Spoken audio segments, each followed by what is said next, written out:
Wow! That went right through me! Click. Watch on BBC iPlayer.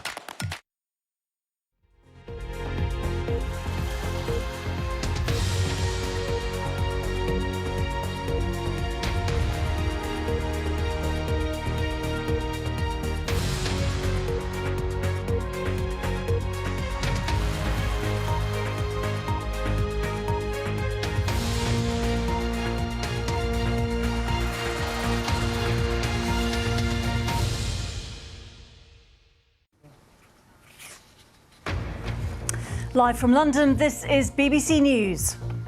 The International Criminal Court issues arrest warrants for Israel's Prime Minister, its former Defence Minister, as well as the Hamas military commander, who Israel says it killed in July. There are conflicting reports over whether a Russian weapon which hit Dnipro in Ukraine was an intercontinental ballistic missile. John Prescott, former Deputy Prime Minister of the UK and a towering Labour figure, has died at the age of 86. We'll speak to his colleagues. And these are pictures from Iceland, where lava is spewing from this volcano near the capital for the 10th time in 3 years.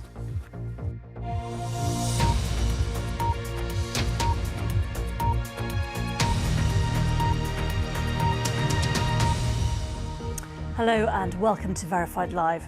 The International Criminal Court has issued arrest warrants for the Israeli Prime Minister Benjamin Netanyahu, his former Defence Minister Yoav Gallant and Hamas's military leader Mohammed Deif over alleged war crimes.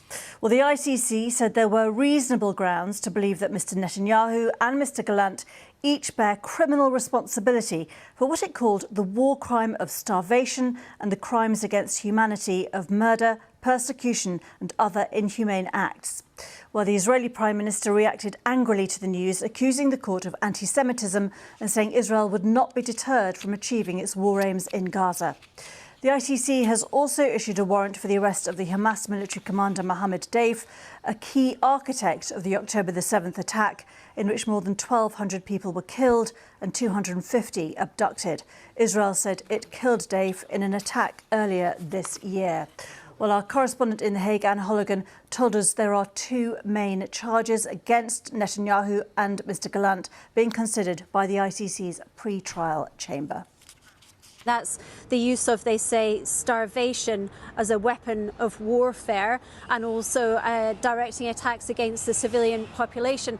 We should say throughout this, the ICC is saying there are reasonable grounds to believe, because this is the pre-trial chamber and the ICC, like most courts, has a presumption of innocence. So this is before anything has gone to trial. They are saying there are reasonable grounds to believe that these crimes have been committed by Benjamin Netanyahu and Yoav Gallant on the basis of evidence presented to them by the ICC prosecutor Karim Khan. So just to give a bit more detail on what they're saying, the ICC pre-trial chamber found there are reasonable grounds to believe that the lack of food, water, electricity and fuel and specific medical supplies created conditions of life calculated to bring about the destruction of part of the civilian population in Gaza, which resulted in the deaths of civilians, including children, due to malnutrition and dehydration.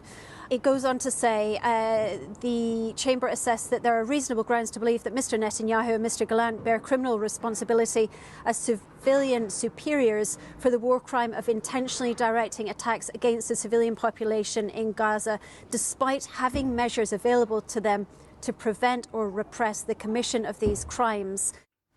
Anna Holligan there for us at The Hague. Let's speak to our security correspondent, Frank Gardner, who is in Jerusalem. Frank, just give us a sense of the reaction there to this announcement from the ICC.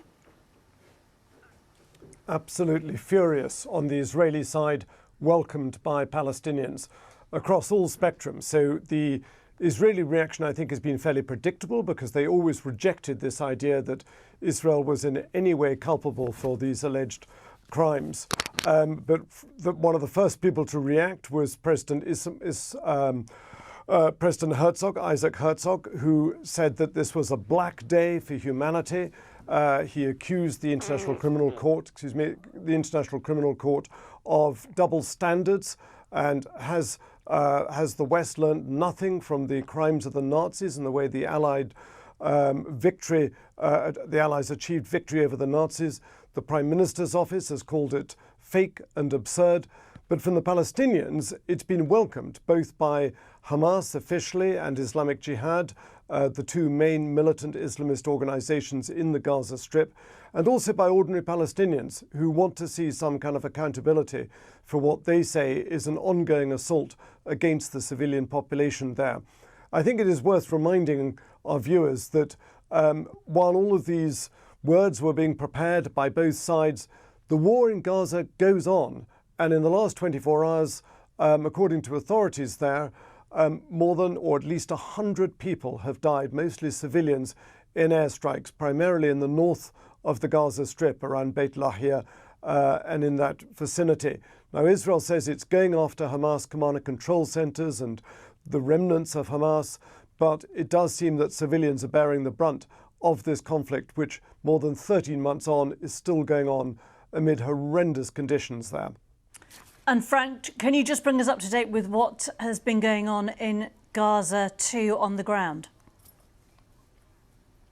Well, largely that. There have been a number of airstrikes in the north primarily, but also reportedly down in Mawasi in the southwest. I think the most troubled area, the one that is really worrying aid agencies, international ones, is what is going on in the north of the Gaza Strip. And just remember, by the way, that we, the BBC and other news organisations, can't get in there. We can't, it's very easy for people to sit on the sidelines saying, why aren't they reporting this? Why aren't they reporting that? Because we can't get in. We have to rely on local reports from people there. You can only get into Gaza on a very tightly controlled and occasional escorted trip with the IDF, the Israeli military. So what's going on in the north is that there are cases of near starvation. Food and medical supplies are in extremely short supply. The Israeli military is in control there, and it is still carrying out operations against what it says are Hamas terrorist cells that keep popping up. Remember that there are a large number of tunnels that were built in the preceding years underneath the ground in Gaza. So the Israelis have got a problem both above the ground and below the ground in trying to eradicate any threat to their state from those tunnels. All of this, of course, is a reaction to the October the 7th raid last year led by Hamas. But the fact is, and I'll say this again, it's civilians there that are bearing the brunt of this conflict. And the local hospital there, for example, around Beit Lahia, they don't have any ambulances. So they've had to go out and dig with their bare hands to try and look for survivors in the rubble. There's no civil defence left there. It's very, very tough conditions. And the forecast for the weather in the coming days next week is not good. There's going to be rains, temperature dropping, which is going to make it even tougher for people there. Frank Gardner, thank you very much indeed. There are conflicting reports over an attack on the Ukrainian city of Dnipro overnight. Ukraine says it was targeted by a Russian intercontinental ballistic missile. There's been no independent verification of this, and CBS News in America are reporting that US officials say it was a shorter-range ballistic missile. There's been no comment from the Kremlin as yet. If confirmed, it would be the first time an ICBM has been used in the conflict. Well, the Ukrainian Air Force says Dnipro was also targeted by a hypersonic ballistic missile and 7 cruise missiles, 6 of which it said were shot down. Military sources have told the BBC the missile had been fired from Astrakhan, close to the Caspian Sea. The attack follows the US decision to allow the use of long-range missiles to attack Russian territory. Moscow has repeatedly said the use of Western weapons to strike territory far from the border would be a major escalation of the conflict. Russia has also claimed that it has shot down 2 British-made Storm Shadow missiles. Well, our diplomatic correspondent Caroline Hawley has the latest. Sorry, actually, rather than that, we are going to take you to this from the Ukrainian President Volodymyr Zelensky speaking a little while ago. Today there was a new Russian missile. All the characteristics, including speed, altitude, correspond to an intercontinental ballistic missile. Expert examinations are underway. It is obvious that Putin is using Ukraine as a testing ground. Well, I'm joined now by our Eastern Europe correspondent Sarah Rainsford, who's monitoring events for us from Warsaw, and our correspondent Jess Parker in Mar-a-Lago in Florida. Sarah, can I start with you just to get more on what the Ukrainians are saying about these attacks today and overnight? Well, the first statement came from the Air Force in Ukraine. Which said that there had been an attack on Dnipro with multiple missiles, variety of missiles, but it specifically mentioned what it described as an intercontinental ballistic missile being used in that attack. It was between 5 and 6 o'clock this morning in Dnipro, attacking industry and infrastructure, as far as that statement said. And as people scramble for information, because this would be a major change in the conflict, the use of a very different missile, something that can reach thousands and thousands of kilometers potentially. So in the scramble for information, there then came a statement from President Zelensky, who said that Ukraine's crazy neighbor, and he was referring to Vladimir Putin, was using Ukraine as a testing ground for its missiles. Now, certainly there is no clear answer as to why militarily Russia would use an intercontinental missile to fire at Ukraine. It's already got plenty of other missiles that can do plenty of horrific damage there. So it would seem that if this was an ICBM missile used for the first time, a real threshold being crossed, then that was meant to send a message from Moscow to Washington and to Ukraine's allies in Western Europe to tell them that Russia can continue to escalate, it can continue to respond, because, of course, Russia is very unhappy that Western allies of Ukraine are allowing Ukraine now to fire missiles much more deeply inside Russia itself. That's something Russia is clearly intending to respond to.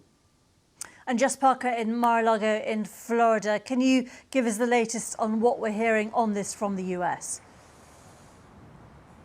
Yeah, I mean, we haven't heard any official word on this yet in the US. It's still relatively early here, just after 10 a.m. What we have heard, and you were mentioning it before, is from our news partners at CBS, one US official telling them that they believe it was a ballistic but not an intercontinental missile, and the second official saying they thought it was intermediate range, again, not intercontinental, but nothing official so far. And to be honest, actually, the White House, the Biden administration has remained fairly tight-lipped all week about very significant developments. A couple of days ago, I was watching a Pentagon briefing following the news that we learned, as Sarah was just referring to there, that the US had changed its policy and was going to allow Ukraine to use longer-range missiles to hit military targets inside Russia. And when I was watching that Pentagon briefing, the official said that they didn't have anything to share at that time, anything to confirm. They did say they thought Russia had escalated the conflict by deploying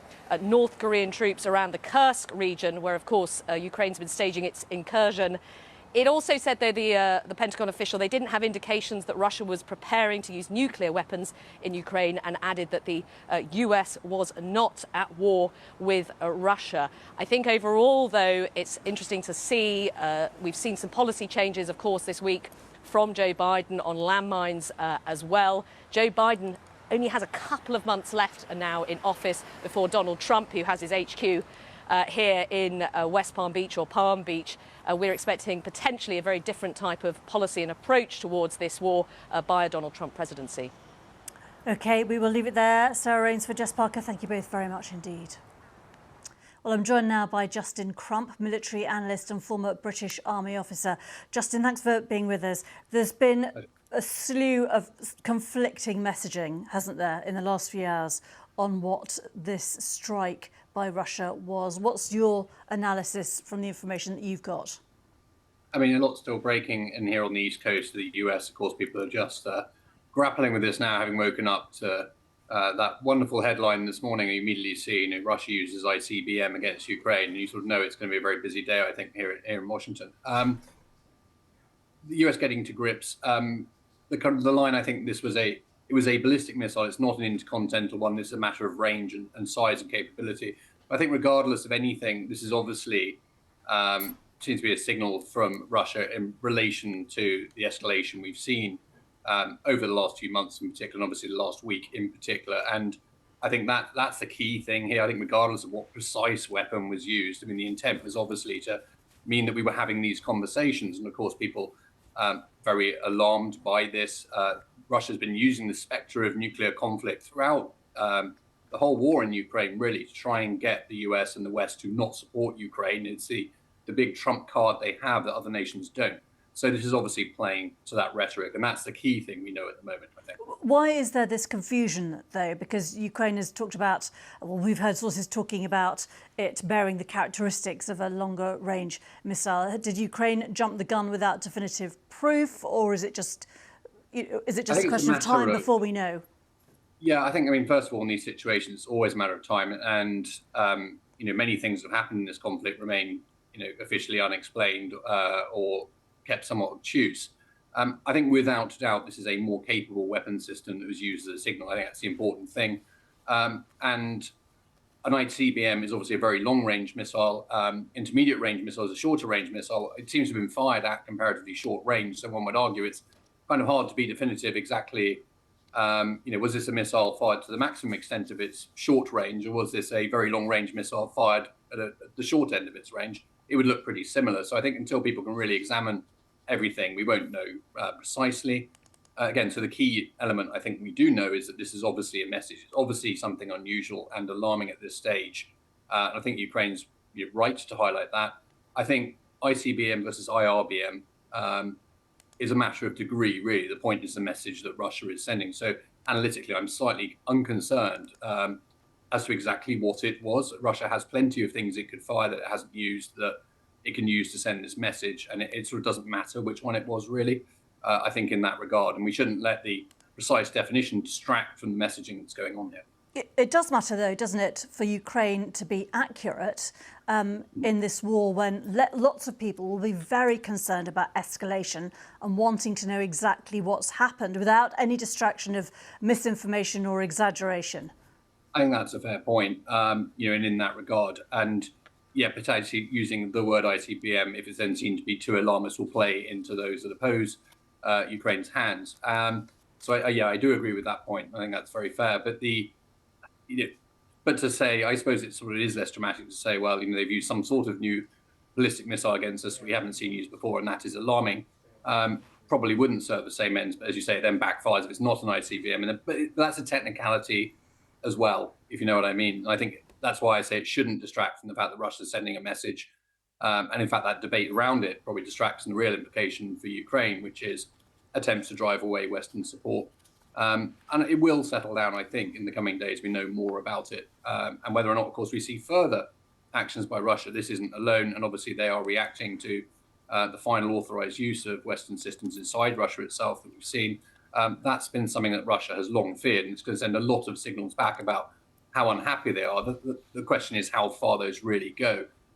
Is this really a red line for Russia, or are they just trying to continue to manipulate us? So language is important in that regard. And again, a fair point, I think, that way. And if we don't know exactly what it was, to be fair, they said it's the hallmarks of an ICBM.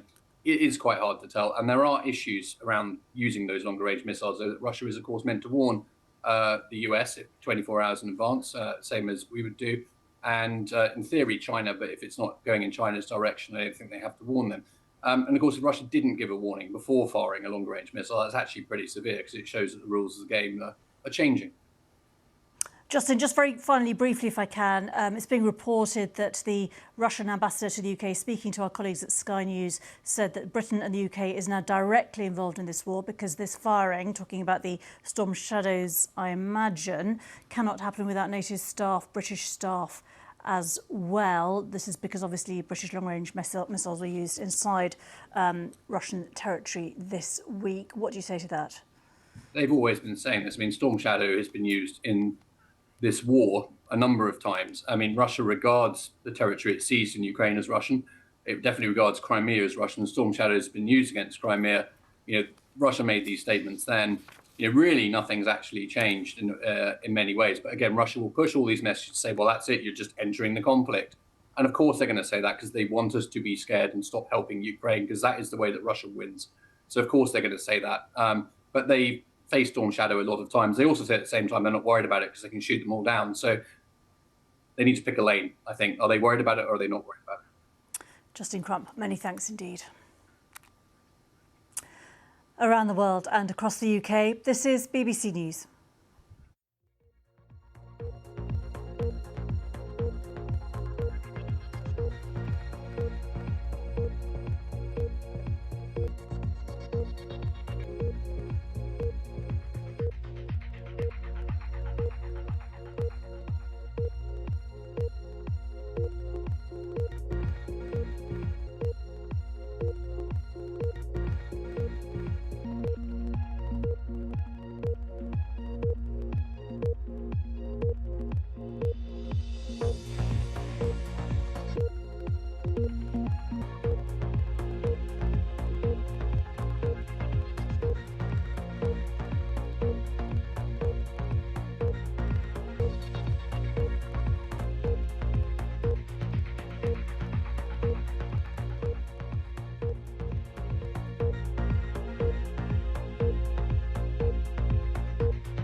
Now, here in the UK, the Prime Minister is leading tributes to the former Deputy Prime Minister and Labour Party veteran John Prescott, who's died at the age of 86. Sir Keir Starmer says he's deeply saddened to learn of his death, adding he was a true giant of the Labour movement. Mr Prescott played a major role in securing the landmark 1997 Kyoto Agreement on climate change, as well as playing a crucial role in the Labour governments led by Tony Blair. His family said he had a stroke in 2019 and had been living with Alzheimer's disease. Well, I'm joined now by Alan Milburn, former Health Secretary and Cabinet colleague of John Prescott under Tony Blair's Labour government. Alan, thanks so much for being with us. And obviously very sad news from the family of John Prescott. Your thoughts today? Yes, I mean, a really sad day for all of us in the Labour Party, all of us who were part of that Labour government. John was he was unique, really. He was a completely one-off, totally authentic guy. He came from the most humble of backgrounds, a working class background, and he made it to one of the highest offices of state in the land as Deputy Prime Minister, and he was a pivotal figure actually in that Labour government. He was really the glue that bound that whole government together, not just in sometimes keeping peace between Tony Blair and Gordon Brown, but also in, I think, assuring the Labour Party and indeed the country that this was a government that was rooted in very strong values. John talked about traditional values in a modern setting because he understood that politics in the end is about ideas and the things that you believe in, but it also has to keep pace with the times, and he fundamentally knew that, and that's why, although people often said he was old Labour and people like me and Tony were new Labour, we were actually allies together and had a fantastic working relationship. And we were just seeing pictures of the famous punch and egg throwing incident there. And he had this incredibly sort of strong public image. But just tell us a bit more about how he did keep the peace between Blair and Brown, because he was known for being extremely loyal to Tony Blair, wasn't he? But he did have this pretty unique relationship with both those two key figures. Well, the thing about John is that, look, he could be a very difficult guy. I mean, you know, I've lost count of the number of arguments that I was in with him. But he also had an incredible humility about him. I can remember, you know, having debates about him with NHS reform, about the formation of NHS Foundation Trusts, which were a very controversial reform that I was pushing through at the time. And I remember Tony saying to me, "You've got to go and persuade John, you know."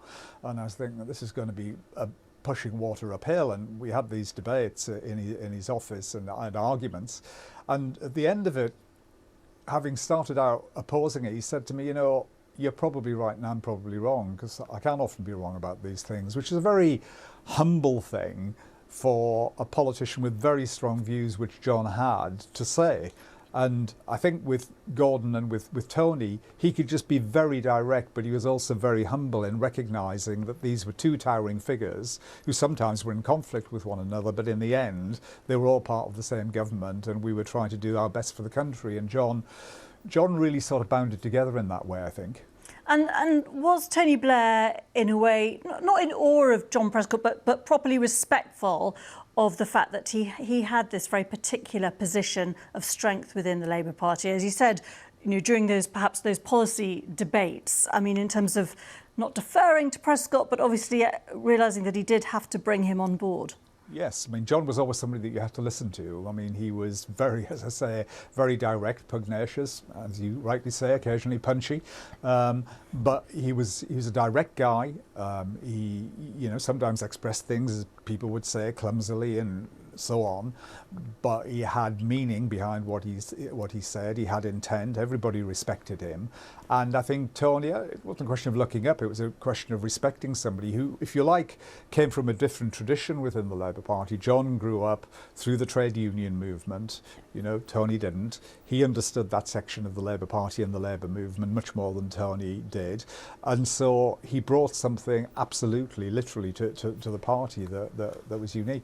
By the way, he was also, and this is sort of, I think, being missed in a lot of the coverage today, he was also an incredibly kind guy, and sometimes the belligerence that people talk about misses the point that he was very, very human. When I was appointed back into the cabinet. I'd resigned and Tony wanted me to come back in to lead the election campaign in 2005. The day that I was appointed was a bit of a sort of tumultuous day for everybody, including for me, and John rang me up at about 8:30 that night and said, I wanted to see you. And so I went over to his flat to see him, and he looked at me and he said, God, you look absolutely exhausted. Have you had anything to eat? And I said, no, I hadn't. And he said, all right, I'll make you something. And he made me a very simple thing. He made me a ham sandwich, right? But it was just, you know, I can't think of another member of the cabinet at the time who would have thought, actually, the guy's looking really tired and I'm going to do something about it. So he looked after you as well. Over the human side of John Prescott, just very quickly, did you manage to speak to him at all in recent months? I know you've been very ill. No, I haven't, unfortunately. In fact, I spoke to a very close friend of his, Richard Cabourn, Dick Cabourn, who some viewers will remember, and John had seen Richard very recently over the last Alan, months. We'll have to leave it there. But listen, thank you so much for your thoughts today. Really grateful to you for your time. This is BBC News.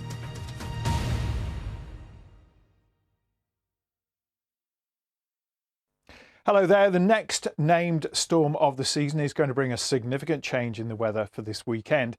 But before we get there, we've still got this cold air in place. These are the temperatures this afternoon for most of England and Wales. It's a little bit colder than it was yesterday. And through this evening, overnight and into Friday, there's going to be some more snow showers around, some icy conditions as well.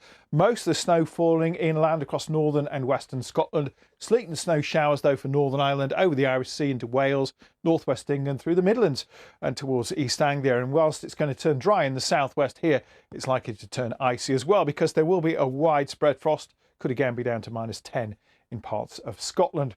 We're going to find these showers along the North Sea coast moving away. Many eastern areas will be dry. We've got a few more wintry showers for western Scotland, Northern Ireland, and around some western parts of England and Wales. Snow mainly over the hills, because temperatures are beginning to rise just a little bit on Friday, getting up to 6 or 7 degrees at best. But heading into the weekend, we look out in the Atlantic and we've got this rapidly deepening area of low pressure. It's been named Storm Bert by the Irish Met Service. It will sweep wet and windy weather northwards and eastwards across the whole of the UK.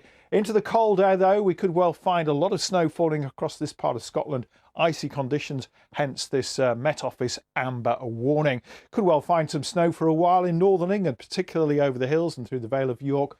But as that wet weather pushes northwards and eastwards, so the snow will lift onto the mountains as it turns milder and we get some heavy rain, particularly wet weather in Wales and the southwest. On top of that, it's going to be very windy with the strongest winds, 60 miles an hour or more, through the Irish Sea and into the northwest of the UK. But temperatures are going to be rising gradually through the day as we draw in milder air on those strengthening south to southwesterly winds.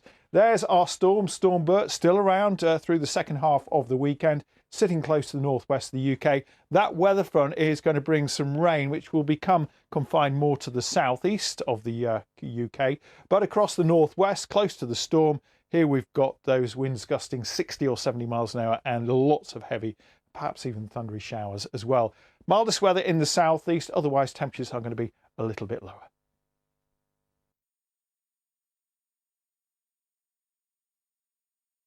Michael Palin, Boy George, Juliette Binoche, welcome to This Cultural Life. Some of the world's leading artistic figures revealed to me their influences. Suddenly there was a little glimpse that perhaps there was a future doing comedy. And the experiences that have inspired their own work. Art is so important because it really can transform you inside. I'm very different to the person I was 10 years ago. For a fascinating insight into what fires the creative imagination, join me, John Wilson, for This Cultural Life. Watch on iPlayer. From 9 amazing space missions to the times Nessie made a splash, the list charts some of the most remarkable events that have made the headlines. Each episode dives into a new story, from the recent past right up to today, and discover there's a lot more behind the biggest and strangest stories. The List. Watch on BBC iPlayer. This programme asks plain questions with the help of the unrivalled range of BBC journalists,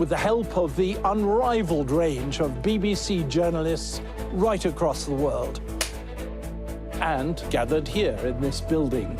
I'll also draw on my frontline experience that helps me know who to talk to and who to listen to. Meaning our analysis is objective, unbiased, and I promise you with absolutely no spin. That's why we call our programme Unspun World. Watch on BBC iPlayer.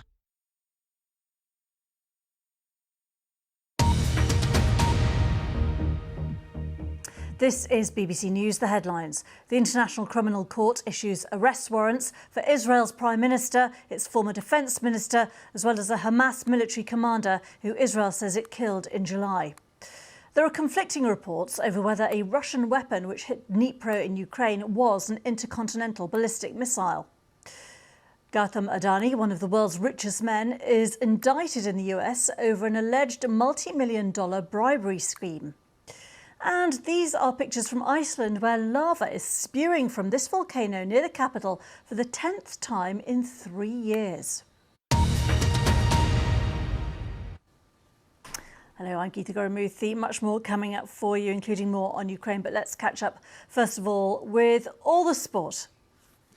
Yes, thanks very much indeed, Geeta. The Premier League is back and we've a taste of what's to come in a moment for this weekend. But first, to the Davis Cup, and Australia are into the semi-finals after beating the USA in Malaga. They were victorious in the deciding doubles match to take the tie 2-1 after world number 4 Taylor Fritz had hauled the USA back into it. A thriller then to open things up between Thanasi Kokonakis and Ben Shelton, which was ultimately decided 16-14 in a third set tiebreak. The Australian eventually prevailing in a match lasting on the way to 2.5 hours, and look at what it meant to him there. But Fritz levelled the tie with a straight sets win over Alex de Minaur. 6-3, 6-4 that finished before Australia went on to win the doubles. The Premier League then will return at the weekend, but Chelsea captain Reece James won't be involved after suffering another injury setback. James missed much of last season with hamstring issues and did surgery, which it was hoped would fix the problem. But he's already missed several games this season, and his boss says he'll miss Saturday's trip to Leicester, Enzo Maresca's former club. It's a hamstring. Hamstring, yeah, it's hamstring, and it's a muscular problem, and we don't want to take, as I said, any risk for this weekend. So hopefully it's not something long. 3 more sides could seal their places in the Women's Champions League quarter-finals. That's after Chelsea, Lyon and Real Madrid qualified for the last 8 on Wednesday. Manchester City are through if they avoid defeat. A win for Bayern Munich at Norwegian champions Vålerenga would see the German side progress. And assuming Bayern avoid defeat, Arsenal will reach the quarter-finals for an unprecedented 16th time with a win against Juventus. Arsenal won the reverse fixture 4-0. Formula One is back this weekend, fittingly at a city that knows how to party, Las Vegas, as the F1 World Championship could be decided there. Max Verstappen's on the verge of a 4th successive driver's title. He holds a huge lead over Lando Norris with 3 races to go. So all eyes, then, including those of the Sphere, are on the Grand Prix, which could settle things. Organisers are confident the Las Vegas street circuit will avoid the problems of last year, including a dislodged manhole cover that nearly destroyed Carlos Sainz's car. Verstappen, meanwhile, should be confident of another title, though he's playing it cool. 3 races left, you're getting close to the end of the season, and it's of course looking good in the championship, but we still need to score a lot of points, so we'll just focus on that. And once we're doing that, then you get closer to the end result, which of course the target is to win the championship. And Australia and India are preparing to meet in a 5-match test series for the first time since the early 90s. The 2 sides play for the Border Gavaskar Trophy, with India winning the last 4 series 2-1. The first test gets underway on Friday in Perth, with Australia captain Pat Cummins saying this is the last trophy many in the Aussie change room have to tick off. They've won a slew of World Cups and Ashes series, and they'll be up against an India side captained for only the 2nd time by Jasprit Bumrah. He's standing in for regular captain Rohit Sharma, who stayed at home for the birth of his 2nd child. I don't look at it as a post. I love responsibility. I wanted to do the tough job since I was a child. So, you always want to be in the thick of things. You want to be thrown against, tough scenarios. So this is one of them as well. This adds a new challenge to me. I always have been, wanting to add more, and it feels good. There's no greater honor than this, that as a child I always wanted to play this format, and leading India in Test cricket. Very few number of players have played Test cricket for India, and captains are even less. So yeah, I'm very privileged and very happy to be in this position. And there we go. That's all the sport from us for now. Geeta will have more later on. We'll see you then. Gavin, good to see you. Thank you so much. Now, the annual COP29 climate summit is wrapping up in Azerbaijan, and one of the big surprises this year was the arrival of a delegation from the Taliban. They'd normally be shunned by the international community, but they've been allowed to attend because of the huge threat that Afghanistan faces from climate change. A lack of international aid means most projects in the country have stopped, but one huge canal building scheme is still underway. The BBC World Service's Firoz Ramini has been to see it in northern Afghanistan. The dry, cracked ground of a region in its third year of drought. Haj Rajab looks at the fields where no crops have grown this year. In the past 3 years, people have been struggling. They don't have enough money. The drought has hit them really hard. Afghanistan is ranked in the top 10 countries who are most vulnerable to climate change. Over 12 million people here have acute food insecurity. 80% of the population depend on agriculture. It is a crisis that has led to this unusual scene. The Taliban are largely shunned by the international community, but they have been allowed to attend the COP29 climate talks in Azerbaijan. Foreign funding for climate relief projects was suspended when they seized power. They want to see it restored. But not all work in Afghanistan has stopped. This huge scheme will stretch for almost 300 kilometers and is being built and funded solely by the Afghan government. The Qosh-Tepe Canal is expected to cost over $500 million. It will help deal with the problems brought by climate change and also allow new areas to be farmed. The canal will be fed from one of the region's largest waterways. This is the starting point of Afghanistan's ambitious project to divert a massive amount of water from Amur River to revitalize agriculture and tackle drought. But Uzbekistan and other countries downstream warn that taking too much water will upset the delicate regional balance. The project is being self-funded and built without any experienced foreign contractors. Industry experts say poor design and construction could lead too much of the water being lost before it reaches the right areas. But farmers like Abdul Mubin are still optimistic.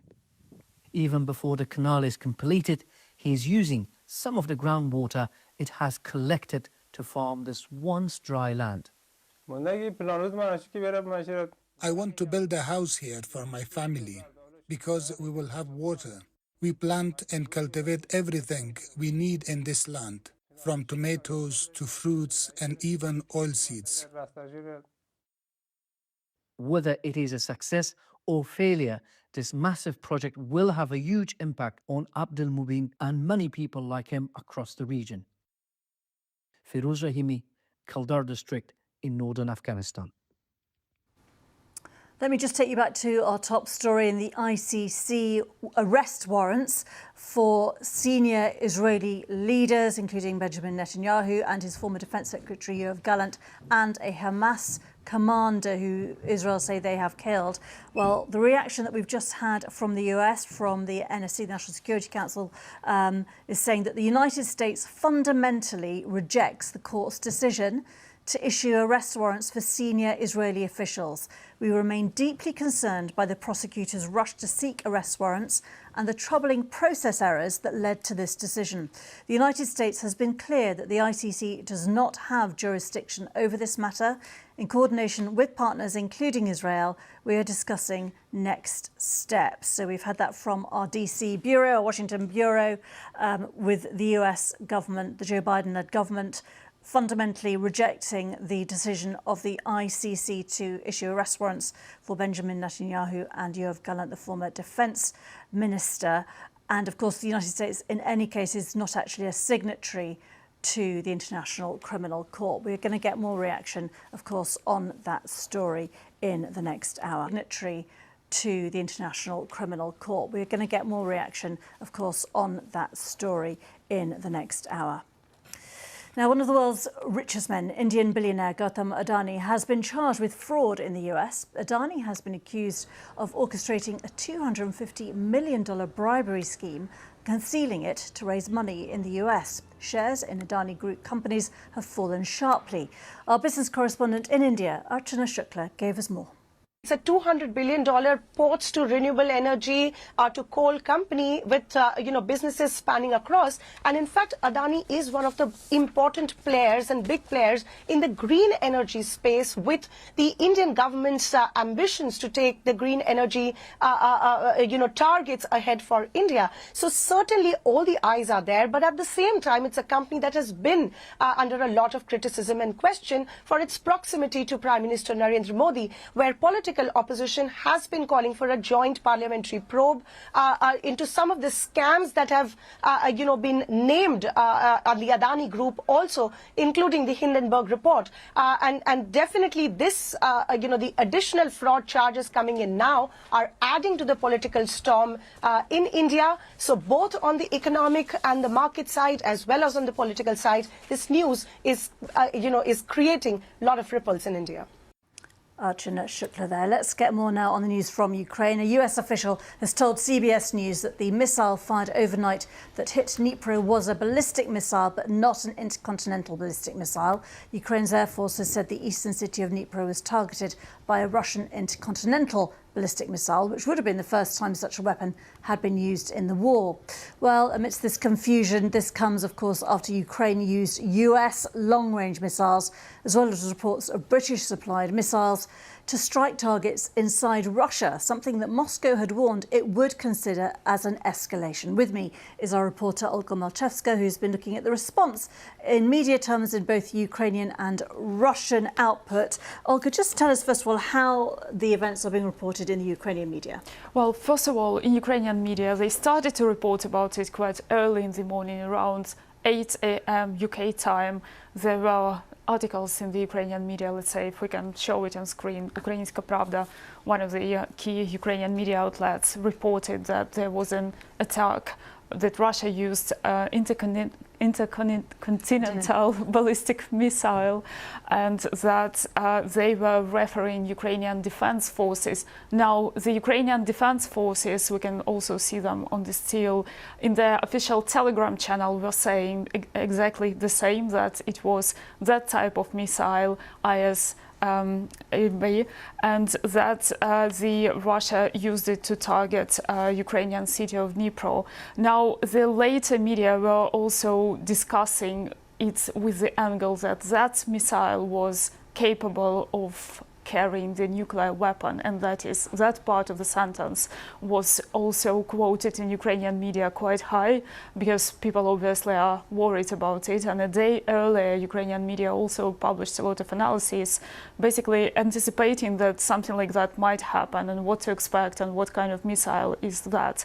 Now, if we look at the Russian media, first I want to emphasize that both the Ukrainian and Russian media say that that missile, whatever it was launched from the Russian region of Astrakhan, and we can show it on a map, and that it was launched there. But then Russian media are saying that official Kremlin is not commenting, and one of the Russian media is saying that the spokesperson for the Russian president, Dmitry Peskov, said that Kremlin reacted, but basically what they say is that this question should be asked to the Russian Ministry of Defense, and obviously there was no reaction from the Russian Ministry of Defense. And what also we noticed is that while I was going through the Russian media, there were also some reports about the briefing of the Russian spokeswoman of the Russian Ministry of Foreign Affairs, Maria Zakharova, who does those briefings quite regularly. And I was actually looking whether she would be asked anything about that. And there was an interesting bit that in the middle of her briefing in Russian, she suddenly received a phone call, and hopefully we can see it on the video. And you can hear also on that video that the sound told her, I will just say exactly what was said in Russian, that there was the ballistic missiles attacks, which is forbidden, this is a quote, which is forbidden to speak about, so please don't comment on it.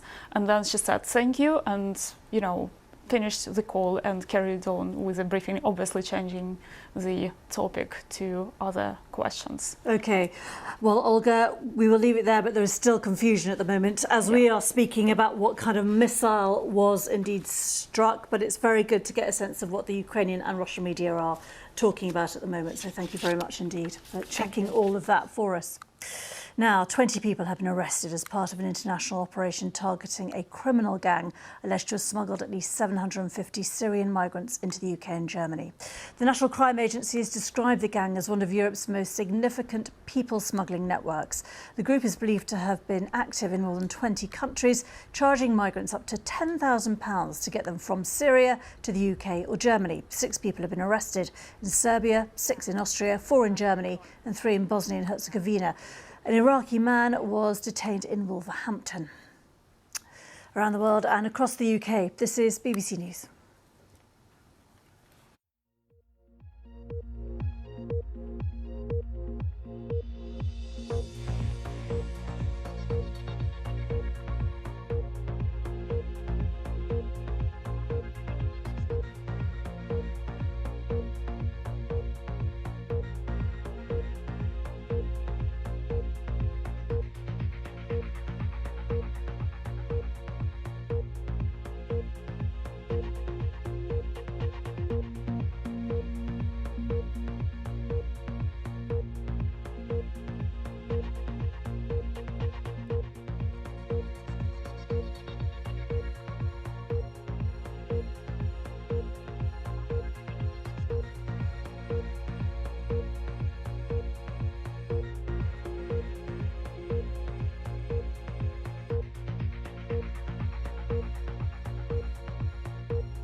Now, you might remember the piece of artwork, which was a banana duct tape to a wall. It has now been sold at auction in New York for more than $5 million. Let's have a listen to the auction as it approached that record-breaking price.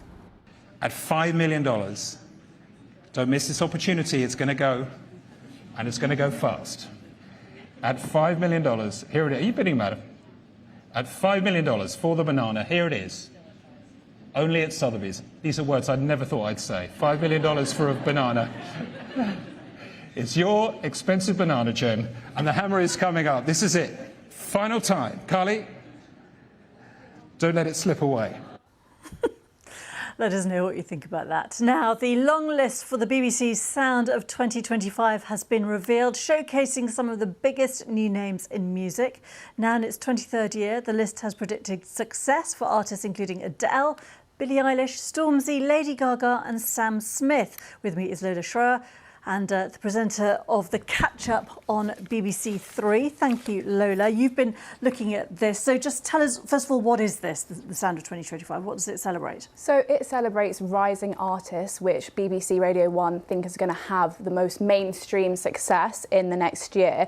So as you said, past winners have included Adele, Sam Smith, Michael Kiwanuka. So, you know, they really do get it right, because those artists are people that we're still talking about today. On this list this year, there are 11 names, and it is in its 23rd year, and 180 music industry experts come together to decide who is going to be on this long list. So that's from representatives from Spotify to Glastonbury to icons like Sir Elton John. So they all kind of have a say, and so it's real music industry kind of decision. Wow, okay, so presumably they can potentially help the winners, and that explains perhaps some of the success that we've seen from these massive names that have won in the past. So who are you looking at? Who's everyone looking at on the list this year? So everyone's looking at Chapel Roan, who has had an electrifying year. Now, she actually has 6 Grammy nominations, which has only been kind of, you know, announced within the last couple of weeks. this is all kind of focused around her debut album, which is The Rise and Fall of a Midwest Princess. Interestingly, she actually used to sing backing vocals on Olivia Rodrigo's music. So, you know, she's had an amazing year so far, kind of going from that to being, you know, incredibly successful, getting all these Grammy nominations. Another hotly tipped kind of pick is the jazz collective Ezra Collective. Now, they won the Mercury Prize in 2023 for their album. Where I'm Meant to Be. So, you know, those are two big names which you actually might have heard of before. But a name you might not have heard of is Doechii. Now, she, you know, not meant to have favourites, but I love a bit of Doechii. She's actually got a mixtape out right now called Alligator Bites, Don't Heal. Now, she has really kind of cemented her rise as hip-hop's kind of brightest new star. She's been on tour with the likes of SZA and Doja Cat. So she's one of the newer names on the list that people are kind of paying a lot of attention to. I'm hoping my children have heard of some of these people. I'm sure I'm going to confess that I am slightly behind you, but there has been some criticism on this list, so just tell us what that's all about. So as we've just discussed, there's some names on there which some of our audience might have heard of, like Ezra Collective and also Chapel Roan. And look, there has been some chatter online, and music magazines have been kind of saying that perhaps this poll is a bit broken because it's all about rising stars, and these are names that we actually know of. But they're more established than in previous years. Exactly, there are more established, but BBC Radio 1 has actually changed their kind of eligibility criteria this year. So they're recognising the kind of difficulty that stars or rising stars might have in achieving crossover success in the streaming era. So, you know, from having success actually in a live performance to success in streaming. So, you know, to qualify this year, artists could not have had more than 2 UK top 10 albums or 2 UK top 10 singles by the 30th of September 2024. So that's why some of those bigger names might have, you know, made the list. I do understand some of this criticism. Ezra Collective sold out Wembley Arena only just a few days ago. You know, I'm sure you were speaking about we that. Were talking about exactly. So, you know, calling them a rising star or rising group might not quite work, especially as they've won a Mercury Prize. But it will be interesting to see who wins. There are some newer names, as I said, Doechii and also Miles Smith, who won BBC Introducing Act or Artist of the Year. So there are some newer names in there for people to kind of go and look into. But the criticism, yeah, it's something which people are talking about. Okay, I'm going to look into these and I'll listen to them. You should listen to Doechii. Okay, I am going to. Lola, fantastic. Lola giving us our young person's guide to music there. As ever, my weekly briefing from you. Thank you so much. Welcome. Good to see you, as always. Now, a documentary on the life of Christopher Reeve, the actor who portrayed Superman, is emerging as a favourite in the looming Oscars race. Reeve was one of Hollywood's biggest stars 4 decades ago, but in 1995, he was paralysed after a horse riding accident. From New York, Tom Brooke reports. The documentary shows how Christopher Reeve rose to global fame, starting with the first of 4 Superman films in 1978. It goes behind the scenes. It shows his screen test for the role, and we hear from the men who made the decision to cast him. The idea came, rather than casting a well-known Superman, we should go for an unknown and have stars around him.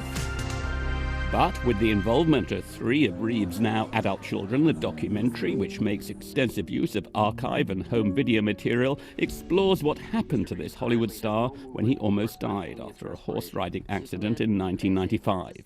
It left him paralysed from the neck down and on a ventilator. I met him on several occasions before and after the accident and was always very impressed by his perspective. Now, I'm literally paralyzed, but there's a lot of people walking around who are somehow paralyzed by lack of self-esteem, feelings of inadequacy. They don't dare to go for their dreams. They're depressed and they feel very negative. The film's British co-director Peter Ettedgui has been in the US this week screening his documentary for awards groups. He hopes it shows how effective Reeve was as an advocate for people with spinal cord injuries. When he realised he could harness his sort of reputation as Superman, which was still loomed in the public imagination all over the world, he could harness that to make real progress for people with disabilities, and particularly people suffering from spinal cord injuries such as his own. So I'm here to fight for truth. Christopher Reeve died in 2004. Tragically, his wife Dana died from cancer 17 months later. The documentary is an attempt to clarify Reeve's legacy as a man who could hardly have responded better to adversity in the wake of his horse riding accident. The important part of his legacy is about how you incorporate adversity in your everyday life. You know, and I think what happened with Christopher is that, as he said, you know, he became a better father, and I think a better human being in many ways, to his wife, to his children, and you know, that's a rather extraordinary sort of like part of his personal legacy, I think. Superman. The film has already tied in first place at the Critics' Choice Documentary Awards, but it faces stiff competition in the Oscars race because several strong documentaries are vying for an Academy Award nomination. But whatever happens, this documentary serves as a thoughtful and affectionate portrait of a man who had a big impact on his fans, family, show business colleagues and people with disabilities. Tom Brooke, BBC News, New York.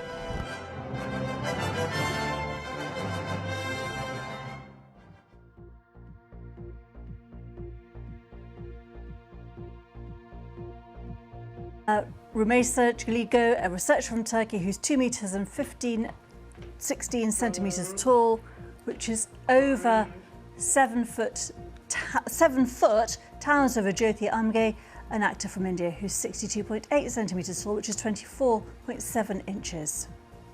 I'm doing good, thank you. You are so beautiful. Thank you. Well, the pair enjoyed afternoon tea together at the Savoy in London. This is BBC News.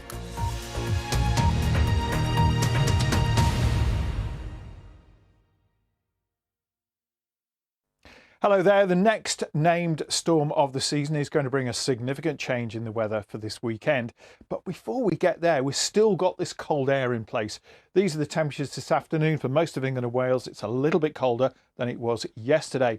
And through this evening, overnight and into Friday, there's going to be some more snow showers around, some icy conditions as well. Most of the snow falling inland across northern and western Scotland. Sleet and snow showers, though, for Northern Ireland, over the Irish Sea into Wales, northwest England, through the Midlands and towards East Anglia. And whilst it's going to turn dry in the southwest here, it's likely to turn icy as well because there will be a widespread frost. Could again be down to -10 in parts of Scotland. We're going to find these showers along the North Sea coast moving away. Many eastern areas will be dry. We've got a few more wintry showers for western Scotland, Northern Ireland and around some western parts of England and Wales. Snow mainly over the hills because temperatures are beginning to rise just a little bit on Friday, getting up to 6 or 7 degrees at best. But heading into the weekend, we look out in the Atlantic and we've got this rapidly deepening area of low pressure. It's been named Storm Bert by the Irish Met Service. It will sweep wet and windy weather northwards and eastwards across the whole of the UK. Into the cold air, though, we could well find a lot of snow falling across this part of Scotland. Icy conditions, hence this Met Office amber warning. Could well find some snow for a while in northern England, particularly over the hills and through the Vale of York. But as that wet weather pushes northwards and eastwards, so the snow will lift onto the mountains as it turns milder and we get some heavy rain, particularly wet weather in Wales and the southwest. On top of that, it's going to be very windy with the strongest winds, 60 miles an hour or more, through the Irish Sea and into the northwest of the UK. But temperatures are going to be rising gradually through the day as we draw in milder air on those strengthening south to southwesterly winds. There's our storm, Storm Bert, still around through the second half of the weekend, sitting close to the northwest of the UK. That weather front is going to bring some rain, which will become confined more to the southeast of the UK. But across the northwest, close to the storm, here we've got those winds gusting 60 or 70 miles an hour and lots of heavy, perhaps even thundery showers as well. Mildest weather in the southeast, otherwise temperatures are going to be a little bit lower.